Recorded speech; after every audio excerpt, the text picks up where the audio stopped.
نحمده ونصلي على رسوله الكريم اما بعد فاعوذ بالله من الشيطان الرجيم بسم الله الرحمن الرحيم قل هو الله احد الله الصمد لم يلد ولم يولد ولم يكن له كفوا احد صدق اللہ مولانا العظیم۔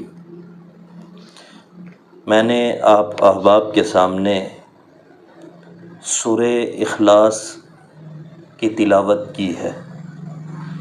سورہ اخلاص مکی صورت ہے، نزول کے اعتبار سے اس کا نمبر 22واں ہے اور وضع کے اعتبار سے اس کا نمبر 112واں ہے۔ 4 آیات پر مشتمل ہے اور 1 رکوع ہے۔ اخلاص کا معنی ملاوٹ سے پاک ہونا، ملاوٹ کا نہ ہونا۔ جس طرح ہم پوچھتے ہیں کہ فلاں چیز خالص ہے، خالص کا مطلب یہ ہے کہ اس میں ملاوٹ نہ ہو، ایسی چیز جس میں ملاوٹ نہ ہو، تو اخلاص ملاوٹ سے پاک ہونا۔ اس سے 2 صورتیں پہلے سورہ کافرون ہے۔ سورہ کافرون کی آخری آیت میں اللہ تبارک و تعالی نے کلام فرمایا لکم دینکم ولی دین، تمہارے لیے تمہارا دین، میرے لیے میرا دین۔ اس آیت کے اندر اخلاص فی الدین کو بیان کیا گیا ہے، اور دین 2 چیزوں کے مجموعے کا نام ہے۔ نمبر 1 عقائد، نمبر 2 اعمال۔ سورہ اخلاص کے اندر اللہ تبارک و تعالی نے عقائد میں سے عقیدہ توحید میں اخلاص کو بیان کیا کہ عقیدہ توحید میں اخلاص کیا ہے۔ یوں کہہ لیں سورہ اخلاص میں اخلاص فی التوحید یا اخلاص فی العقائد کو اللہ تبارک و تعالی نے بیان کیا ہے۔ پھر سورہ کافرون جو آخری آیت ہے، اس سے اوپر والی آیات کو دیکھا جائے، ان میں اللہ تبارک و تعالی نے اخلاص فی الاعمال کو بیان کیا ہے۔ یہ ربط ہے سورہ کافرون سے لے کر سورہ اخلاص تک کا۔ پھر درمیان کے اندر 2 صورتیں آتی ہیں۔ نمبر 1 سورہ نصر، اس میں اللہ تبارک و تعالی نے اپنی وحدانیت کو بیان کیا، اور سورہ نصر کے اندر اللہ تبارک و تعالی نے مدد اور فتح کو بیان کیا کہ مدد کرنے والی، حقیقی مدد کرنے والی ذات اور فتح عنایت کرنے والی ذات اللہ تبارک و تعالی کی ہے۔ اور فسبح بحمد ربک واستغفر، اپنے رب کی تعریف کرنے اور اس سے مغفرت طلب کرنے، اپنے رب کی تسبیح کرنے، اس سے مغفرت طلب کرنے کی تعلیم دی ہے۔ سورہ لہب میں ایک مقتدر جو یہ سمجھتا تھا کہ مجھے کوئی بھی سرنگوں نہیں کر سکتا، مجھے کوئی بھی نہیں جھکا سکتا، اس کے جھکنے، اس کے عاجزانے، اس کے تباہ ہونے کا تذکرہ ہے۔ اور اس کے بعد سورہ اخلاص ہے۔ سورہ اخلاص میں اللہ تبارک و تعالیٰ کی وحدانیت ہے، اشارہ اس بات کی طرف اقتدار اعلیٰ صرف اللہ تبارک و تعالیٰ کا ہے۔ اللہ وہ ذات ہے بڑے سے بڑے دنیا کے مقتدر کو سرنگوں کر سکتی ہے، اس کو تباہ و برباد کر سکتی ہے۔ تو یہ آپس میں سورہ لہب اور سورہ اخلاص کا ربط اور تعلق ہے۔ اللہ تبارک و تعالی نے اس صورت کے اندر 5 صفات کے ذریعے سے تمام شرک کرنے والوں کی تردید کر دی۔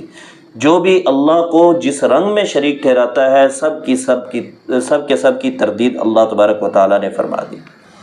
مشرکین جو اپنے بتوں، اپنی مورتیوں کو ارباب کہا کرتے تھے، قرآن مجید نے اللہ تبارک و تعالیٰ کو رب العالمین کہا، مشرکین کی تمام مورتیوں کو کنڈم کیا۔ اس پر مشرکین نے سوال کیا کہ تمہارا رب کون ہے؟ تم کس کو مانتے ہو، کس پر ایمان رکھتے ہو جو ہمارے ارباب کو بوکس کر رہے ہو؟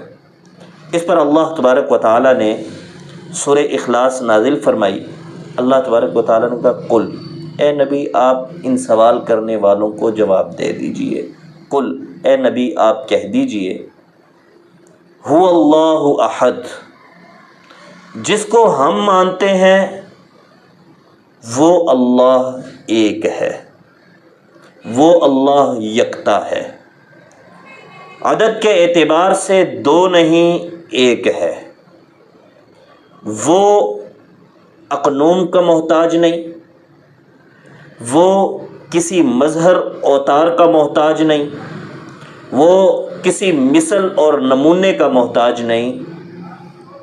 یہ احد کے لفظ کے اندر دو کا محتاج نہیں، اللہ اکیلا ہے، عدد کے اعتبار سے دو نہیں۔ رد ہو گیا موجوسیوں کا، اللہ تبارک و تعالی اقنوم کا محتاج نہیں، رد ہو گیا عیسائیوں کا، اللہ تبارک و تعالی مظہر اور اوتار کا محتاج نہیں، رد ہو گیا ہندوؤں کا، جو اللہ تبارک و تعالیٰ کو کبھی کسی شکل میں کبھی کسی کے اندر اوتار مانتے ہیں۔ اللہ تبارک و تعالیٰ مثل اور نمونہ سے پاک ہے، یہ ان کا رد ہو گیا جو اللہ تبارک و تعالیٰ کے ساتھ مخلوقات میں سے کسی کو شریک ٹھہراتے ہیں۔ اللہ تبارک و تعالیٰ نے فرمایا قل هو اللہ احد، وہ اللہ ایک ہے۔ اللہ الصمد، اللہ بے نیاز ہے۔ صمد کا مطلب یہ کہ وہ کسی کا محتاج نہیں، سارے کے سارے اس کے محتاج ہیں۔ اس آیت کے اندر اللہ تبارک و تعالیٰ نے ان کا رد فرما دیا جو اللہ تبارک و تعالیٰ کے ساتھ اللہ تبارک و تعالیٰ کے علاوہ کسی اور کو مستقل اختیار دیتے ہیں، کہ اللہ تبارک و تعالیٰ کے علاوہ بھی مستقل اختیار کسی کے پاس ہے۔ جس طریقے سے ہندو جو ہیں وہ اپنی مورتیوں کو کچھ نہ کچھ اختیار دیتے تھے، اور آج بھی اگر کوئی اللہ تبارک و تعالیٰ کے علاوہ کسی کو مستقل اختیار دیتا ہے، اللہ تبارک و تعالیٰ نے اللہ الصمد کے اندر اس کی نفی کر دی۔ صمد اس کو کہتے ہیں کہ جو کسی کا محتاج نہ ہو، ہر کوئی اس کا محتاج ہو۔ تو فرمایا اللہ الصمد، اللہ وہ ہے، ہمارا اللہ وہ ہے، ہم جس پر ایمان لاتے ہیں وہ ہے، وہ کسی کا محتاج نہیں۔ دنیا کے اندر جتنی چیزیں ہیں، جتنی مخلوقات ہیں، وہ اللہ تبارک و تعالیٰ کی محتاج ہے۔ لم یلد، اس نے کسی کو جنا نہیں، اس کی اولاد نہیں۔ باپ اولاد کی طرف راغب ہوتا ہے، اور رغبت ایک قسم کی احتیاج ہے، تو اللہ تبارک و تعالی ہر طرح کی احتیاج سے پاک۔ لم یلد کے اندر عیسائیوں کی، یہودیوں کی اور مشرکین میں سے ان کی جو فرشتوں کو اللہ تبارک و تعالیٰ کی بیٹیاں کہتے تھے، ان کا رد ہو گیا۔ اللہ تبارک و تعالیٰ ہر طرح کی اولاد سے پاک ہے۔ عیسائی جو کہتے ہیں حضرت عیسیٰ اللہ کے بیٹے، اللہ نے کہا لم یلد۔ یہودی جو کہتے ہیں حضرت عزیر اللہ کے بیٹے، اللہ تبارک و تعالیٰ نے فرمایا لم یلد۔ اور مشرکین جو فرشتوں کو اللہ کی بیٹیاں کہتے ہیں، اللہ تبارک و تعالیٰ نے فرمایا لم یلد، اللہ تبارک و تعالیٰ کی کوئی اولاد نہیں، اللہ تبارک و تعالیٰ اولاد سے پاک ہے۔ ابو الفلاں، عرب کے اندر ایک محاورہ تھا، کوئی بھی باپ یہ کہلوانے کی خواہش کرتا ابو الفلاں، اللہ تبارک و تعالیٰ ابو الفلاں کہلانے کے محتاج نہیں ہے، اللہ تبارک و تعالیٰ کو اس کی ضرورت نہیں، اللہ کو کوئی اولاد نہیں ہے۔ وَلَمْ يُولَدْ، اب پوچھا کہ نسب کیا ہے، اپنی مورتیوں کے نسب بیان کرتے، چونکہ ان کے پیچھے کوئی نہ کوئی فرد ہوتا ہے، ہر مورتی کے پیچھے وہ اس کے نسب بیان کر رہے ہوتے۔ اللہ تبارک و تعالیٰ نے فرمایا وَلَمْ يُولَدْ، اللہ تبارک و تعالیٰ نسب کے بھی محتاج نہیں، اللہ تبارک و تعالیٰ کو نسب کی بھی ضرورت نہیں، نسب کی بھی اللہ تبارک و تعالیٰ کو احتیاج نہیں۔ وَلَمْ يَكُنْ لَهُ كُفُوًا أَحَدٌ، اور اللہ تبارک و تعالیٰ کا کوئی بھی ہمسر نہیں۔ کفو کے اندر اللہ کی ذات میں کوئی ہمسر نہیں، اللہ کی صفات میں کوئی ہمسر نہیں، اور اللہ تبارک و تعالیٰ کے افعال میں کوئی ہمسر نہیں۔ اس کے اندر اللہ تبارک و تعالیٰ نے ان کی نفی کر دی کہ جو اللہ کی صفات افعال کے اندر کسی کو شریک ٹھہراتے ہیں، اللہ کے علاوہ کسی کو مختار کل مانتے ہیں، اللہ تبارک و تعالیٰ کے علاوہ موجود بلا مکان یا حاضر ناظر مانتے ہیں۔ موجود بلا مکان، اصل میں ہمارا اللہ تبارک و تعالیٰ کے بارے میں عقیدہ ہے اللہ موجود بلا مکان ہے۔ یہ عقل میں نہیں آتا، اس کو سمجھانے کے لیے کہہ دیا جاتا ہے اللہ تبارک و تعالیٰ حاضر ناظر ہیں، اس کو سمجھانے کے لیے کہہ دیا جاتا ہے اللہ تبارک و تعالیٰ ہر جگہ موجود ہیں۔ یہ صفات اللہ تبارک و تعالیٰ کی ہیں، اللہ تبارک و تعالیٰ کے علاوہ کسی کی نہیں۔ اللہ تبارک و تعالیٰ نے جو اللہ کی صفات میں شریک ٹھہراتے ہیں ان کی نفی کر دی ہے۔ اب اللہ تبارک و تعالیٰ کا پکڑا کوئی چھڑائے، یہ اللہ تبارک و تعالیٰ کے افعال کے اندر دخل ہے۔ اللہ تبارک و تعالیٰ نے فرمایا وَلَمْ يَكُنْ لَهُ كُفُوًا أَحَدٌ، اللہ تبارک و تعالیٰ کا کوئی ہمسر نہیں۔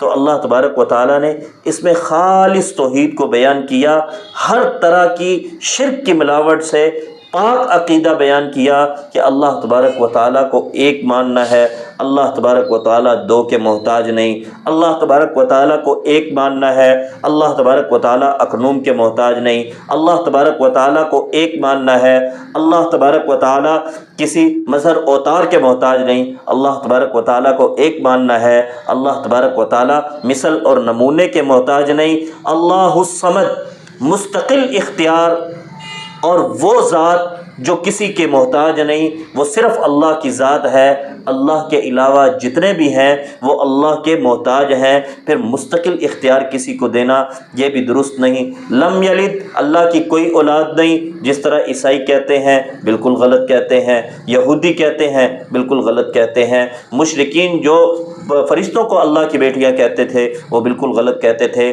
ولم یولد، جو کہتے ہیں کہ ہماری مورتی کا یہ نسب، تمہارے اللہ کا کیا نسب ہے، اللہ نسب سے بھی پاک ہے، اللہ کو نسب کی احتیاج نہیں۔ ولم یکن لہ کفوا احد، جو اللہ کی صفات کے اندر کسی قسم کا اللہ کو شریک ٹھہراتے ہیں، اللہ تبارک و تعالیٰ اس سے بھی پاک ہیں۔ اللہ تبارک و تعالیٰ ہمیں قرآن کو سمجھ کر عمل کرنے کی توفیق عطا فرمائے اور اپنے عقائد کو درست کرنے کی توفیق عطا فرمائے۔ وآخر دعوانا الحمد للہ رب العالمین۔